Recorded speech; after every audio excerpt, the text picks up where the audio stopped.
Volunteer child advocate. I am you. Florida residents call toll-free 866-341-1425.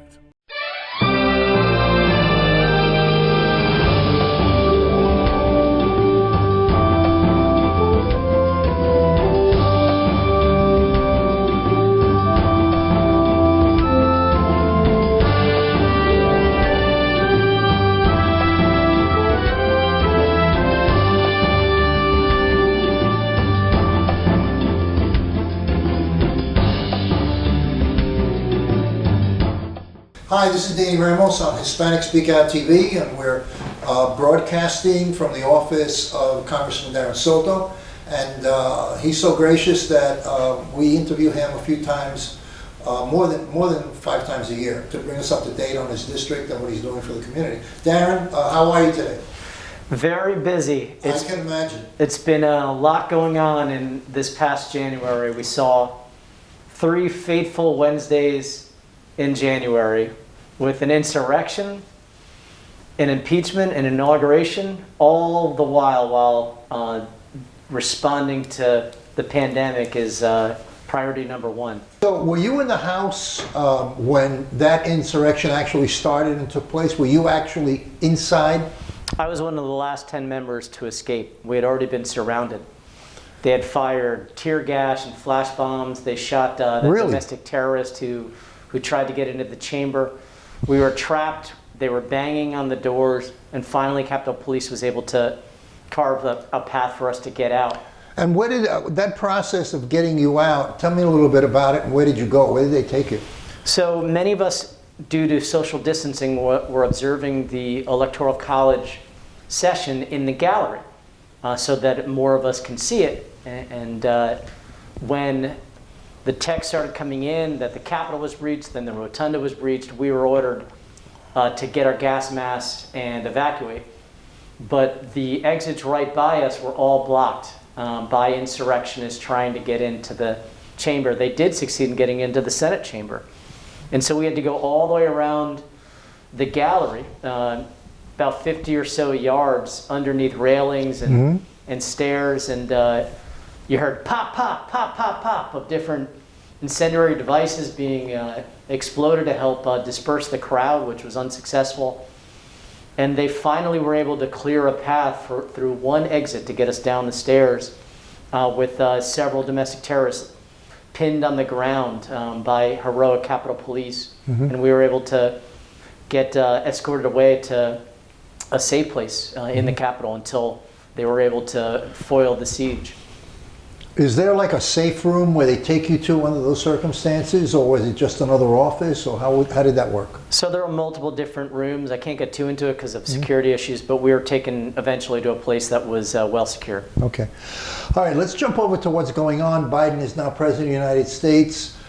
We have dire issues that are affecting us locally. I know one of those issues is, are people going to get a $1,400 check to help them out? So we are queuing it up to make that happen. We just started moving a budget bill, which is key because that's how you could do reconciliation. It's the way you could pass something with only 51 votes in the Senate rather than 60, so it technically wouldn't require any Republican votes in the Senate for it to pass.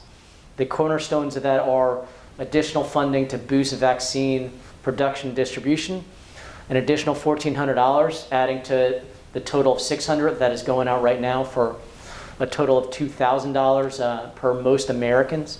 It would also have an extension of unemployment and help for state and local, among other issues like housing and food. So the clock is running, and we'll give them about a week or two to see if we get some Republicans on board. Otherwise, we are resolved to get a major package passed. Well, either way.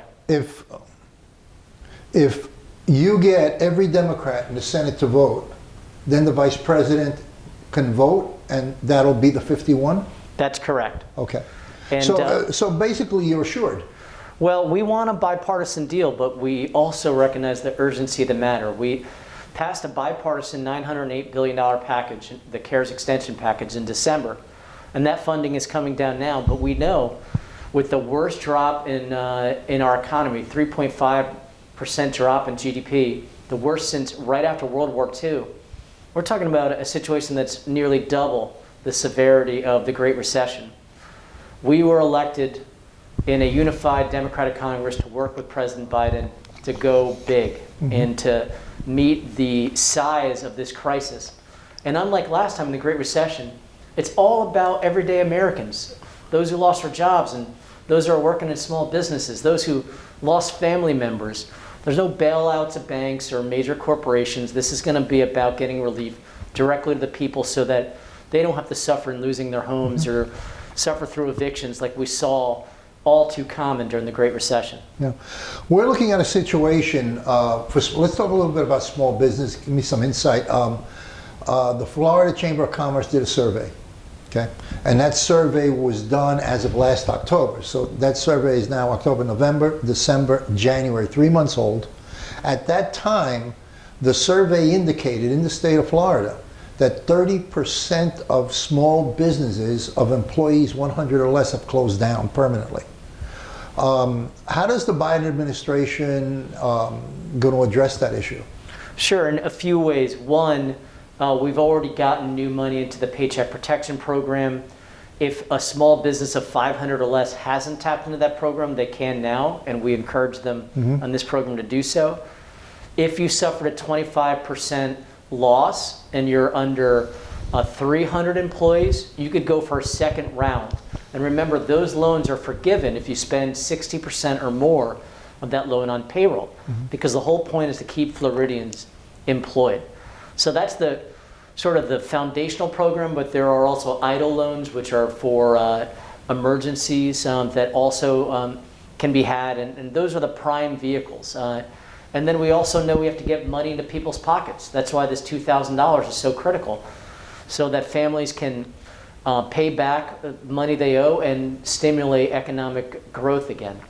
There's been some talk, I can say complaints of a few people I've spoken to, that when they sent out the stimulus check, it went to people who have been gainfully employed straight through the pandemic. I know people who haven't missed a check and haven't missed a heartbeat.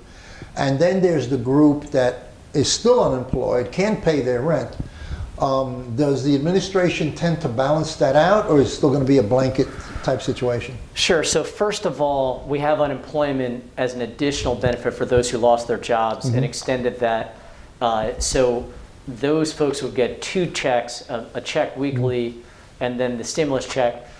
The stimulus checks in general were not only to help people with their bills, but also just to stimulate economic growth. We talked about all the small businesses you just mentioned that went out of business. We need people with money in their pockets. That being said, we're looking at potentially capping it at folks who make $75,000 or less a year for two reasons. One, they're the ones who traditionally have the most need, and two, they're the ones who traditionally spend more of the stimulus check, which is half the point. It's to stimulate the economy. Yeah.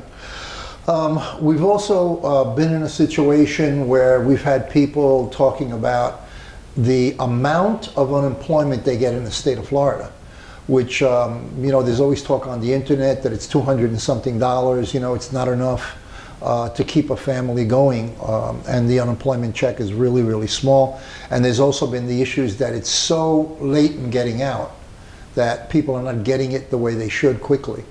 Can you bring us up to date on that? Sure. So first, call your state representative and state senator. This is a state system that they have totally screwed up. We've given them millions of dollars to help upgrade it, and they've had more folks to answer phones. But this system was a problem for many years, and it was intended that way. They used to have paper applications. They stopped those. In addition, they've kept it at $275, which is one of the lowest in the nation.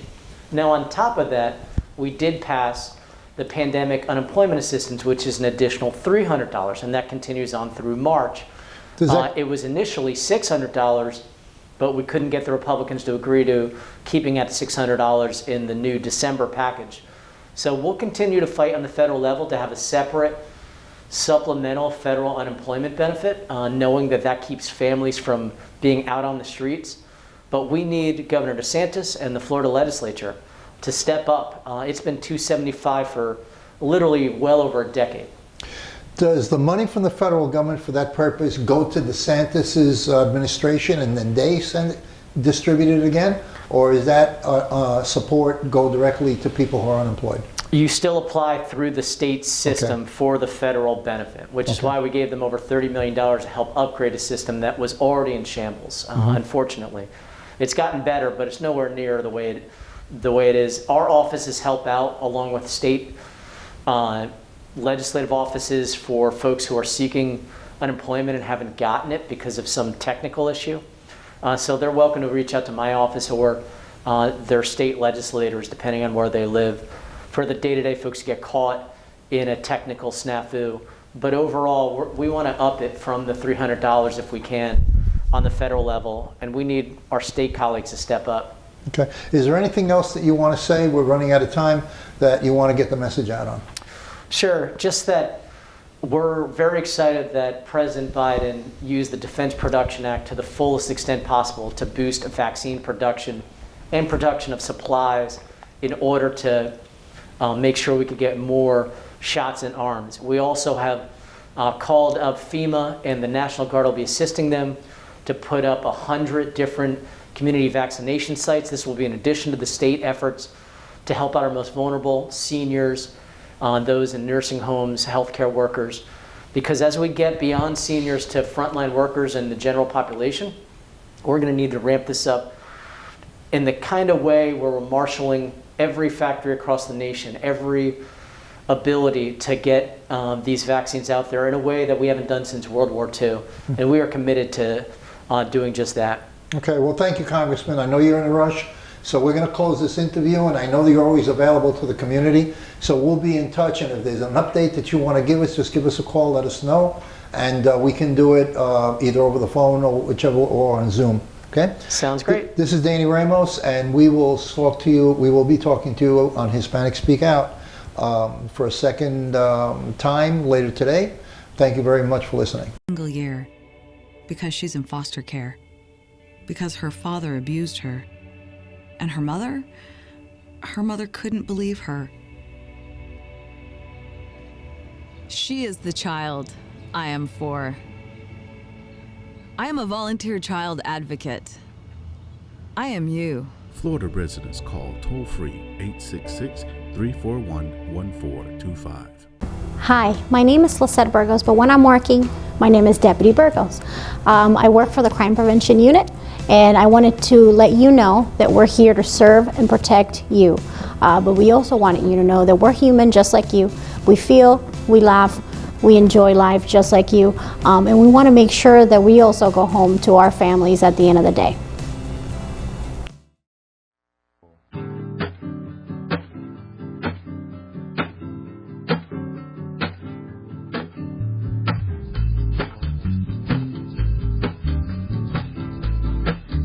Hi, my name is Leticia Miller, and I'm your Latina Role Model TV host, and I'm looking for Latina role models. It could be you, it could be your friend, it could be your coworker, it could be your neighbor. So if you know anyone, please reach out so we can make that connection.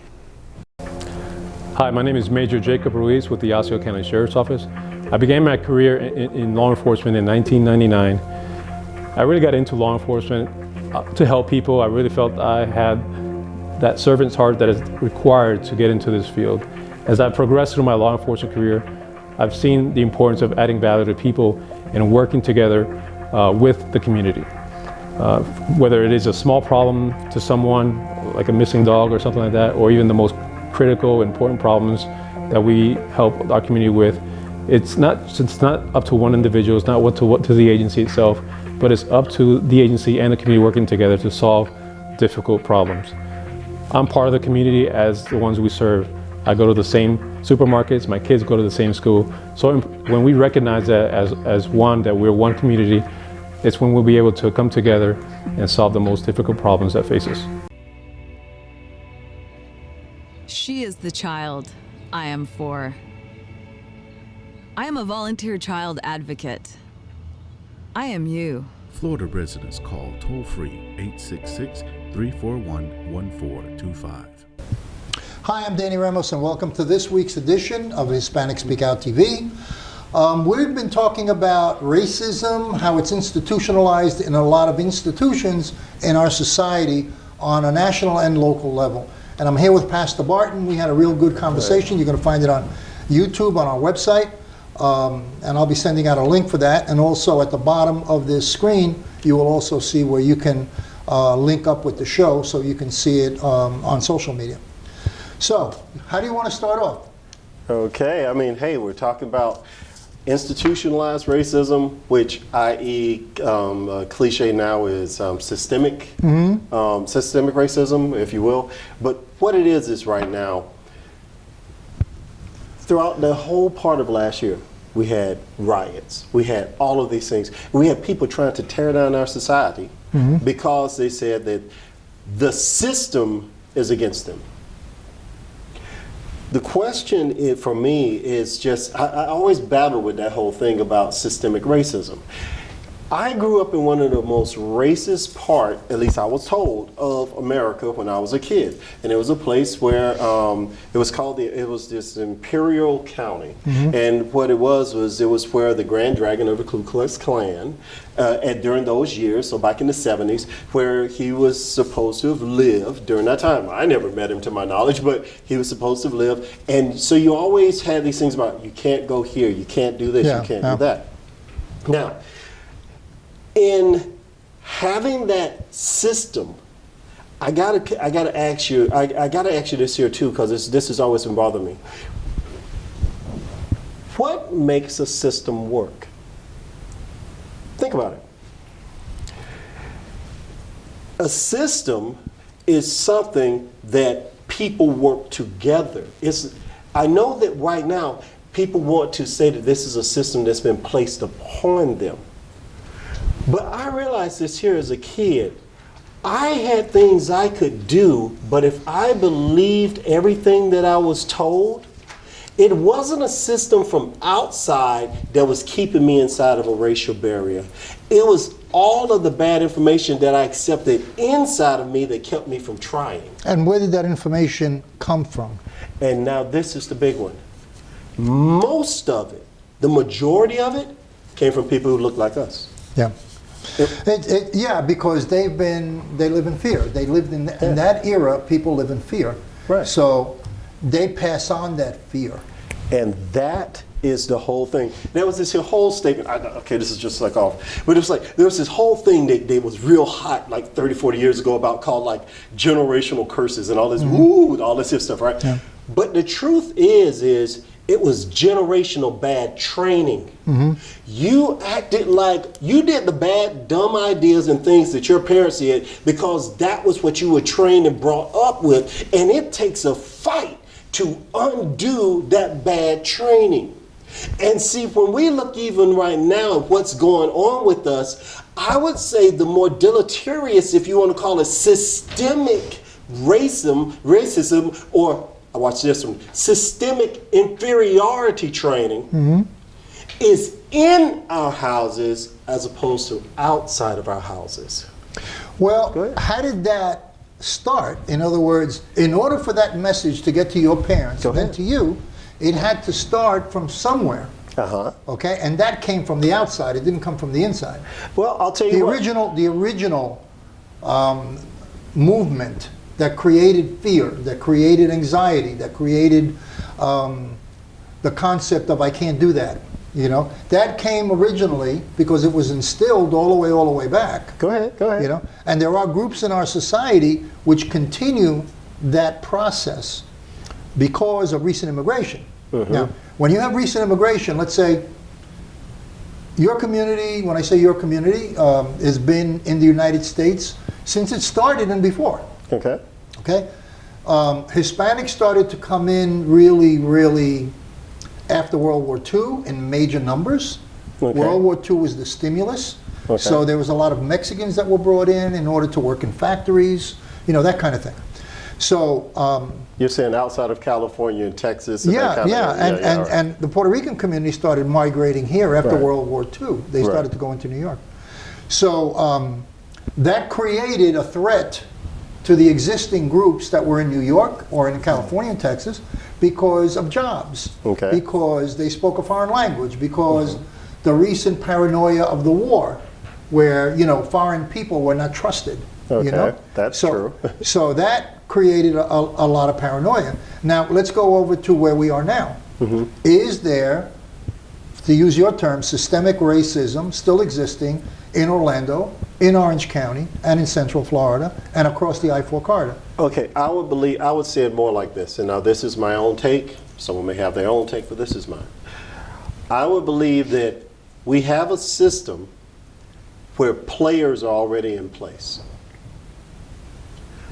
Now, the majority of those players come from a certain race. And right now, as we've talked about earlier, the racial face of Central Florida, about to say Central America, Central Florida, has totally changed. We're now, based off of those numbers we were discussing, it's actually flipped now, so that what used to be the minority is now becoming the majority, and or has become the majority, and what used to be the majority is now the minority. Now, when you look at this, that change is from the bottom up. That change is not from the top down. So you have people that were already in place, the system. They already train their children and everything to run the system. And you have everybody else coming in from the bottom up. Now, I got taught this by an old cowboy one time. And this would be a very helpful statement for anybody who want to listen. He said that, you know, I went over to Africa because I had been seeing the things going on, and it was a Caucasian guy. He went over in native. He said, I saw these things coming on in the United States, and he's like, it was bothering me because you have a young Caucasian kid, and back then he was somebody, a young black kid. And he was saying, they'll go up, and it's like, somewhere about 18 years old, you'll see the young Caucasian boy, and we was talking about males at the time, take off and start to go one place, and then you see the young black kid, for the most part, was kind of stagnating. He was like, and it was really bothering him because he knew all these kids and worked with a bunch of kids, and he was trying to figure out what was happening, and was there something systemic going on that's messing people up. And this is the system that he found, and I actually had to concur with him. He said he went over to Africa, and he found the same thing. Now, you're talking about you're talking about Africa. I'm not talking about South Africa. I'm talking about Africa. You're talking about a place ran by people who are considered black, Afrikaners. So you still had the same dichotomy with them once they reach that certain age where you're leaving childhood and going into manhood or womanhood. You know, you see that dichotomy, you see what's going on. Well, what he said, he realized after talking and working with them, he said, I understood what was going on now, and it was my first time. He said, you have a young black kid. He'll grow up in his house, and he'll be raised by his mom and them, his grandma, his dad even could be home, and they would teach him, go do your schoolwork, graduate from high school. While you're home, do the dishes, do your room, do all of your chores. You grow up and you'll be a good boy and you'll do well, right? And so he grows up with that mindset. The young Caucasian kid, this is what he said. He said, but on that side, what you would have is dad is a tile layer, or dad owns a construction business, or dad does electrical, or mom does it. And what they would do is, when he reaches 12, 13 years old, they would take him out to the job sites. And then he would go out to the job sites. You got to catch this. He'll go out to the job site. He'll go out to a job site where grown men are, and his dad will say, now that's Mr. James. Shake hands with him, look him in the eye. He'll say he does tile. This here guy does electrical. He's letting him know you're going to be the one interacting with them, and this is how you do it. Pick up those bricks, move this here, get your work ethic. So what will happen is by the time they're 18, both have an 18-year-old education, but one has the mindset of a 40-year-old man, the Caucasian boy, because of the environment in which he was, if you will, systemically trained. And you have a young black kid, and even a lot of our young Spanish ones, because I've done the research on that too, they've been raised up, and at 18 years old, they're an 18-year-old with an 18-year-old mindset competing with an 18-year-old with a 40-year-old mindset. You can't compete. So the system that I even implemented with my own household was that I have to flip the script. And that right there has been one of the most systemically perverse things that's messed up our peoples since. And this isn't something that's always shared. Well, you're saying that's on the inside, though. That's something that's happening on the inside. Go ahead. Okay. Go ahead. Now let's talk about the outside. Now, outside. Okay. Outside. You got the outside. Okay, now watch this here. Now I'm going to hit you with something, right? Okay. Outside. You have a young person. They come up and they get out of high school. They go out of high school. Okay, well, back in the 70s, the big thing was go to college, right? Whether you're black, white, Spanish, whatever. And they had the incentives. They had the, they had the quotas. They had the quotas that they were trying to meet. Now, the problem with a flipping, excuse me, the problem with a quota is once it's met, there is no more. The beauty of actually being better than your opponent, you got to catch how I'm saying this here, because if someone gives you a quota, that means they don't think you're good enough. That could be. That could be. But let me give you this. Kid takes the SAT test. Hit it. He doesn't know what a particular item is because it's only used in homes with a fireplace. That's right. Okay? So when he gets to that word, he doesn't know what that is. Yes. X. Okay? He gets an X on that. Yes, he will. That question. He lost that question. Yes. But other people who know and get the exposure of knowing what a fireplace is. Now, a fireplace is generally in richer homes. I mean, in today's society, it's a home that generally is worth over 250, around that area. If you're talking about homes that are 200, they don't have fireplaces. You won't know what a flue is. You don't know any of that. Go ahead. You don't know any of that. So when they go for an SAT, so based upon their upbringing, their economic condition, they're not prepared to take an SAT on an equal basis. Therefore, the government said, okay, we're going to give X number of kids an opportunity, and we're going to put quotas in. Now, I'm not saying quotas are good or quotas are bad. What I'm saying is they're trying to adjust to give people the opportunity who did not have the exposure within their time of growing up that other people had. So they're trying to compensate for that. Now, I will say this here now, but this is, that's not to say they don't need help when they get into college because they're at a deficiency. I'll tell you my... We only have 1 minute. Okay. Real quick one. This is what my grandma did with me, and I know this is tough, okay? I'm not saying this is the easiest thing in the world. And yes, there are things, like I said, that system. Well, how did the people end up in a position to put their child in that position? Well, they were positioned because they started off ahead of everybody else. They started off ahead of everybody else with land because they were free. They started off ahead of other things. But my grandma told me this here. She said, baby, you see that dictionary? Read it, learn it. You learn everything in that dictionary and they can't fool you. But that is not the norm. That is not the norm. But that was an old Cherokee grandmama. All right. We have run out of time.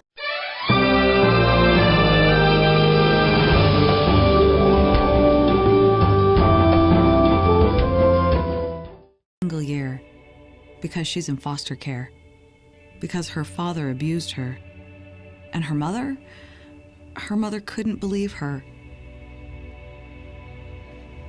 She is the child I am for. I am a volunteer child advocate. I am you. Florida residents call toll-free 866-341-1425. Hi, my name is Lisette Burgos, but when I'm working, my name is Deputy Burgos. I work for the Crime Prevention Unit, and I wanted to let you know that we're here to serve and protect you. But we also wanted you to know that we're human just like you. We feel, we laugh, we enjoy life just like you. And we want to make sure that we also go home to our families at the end of the day.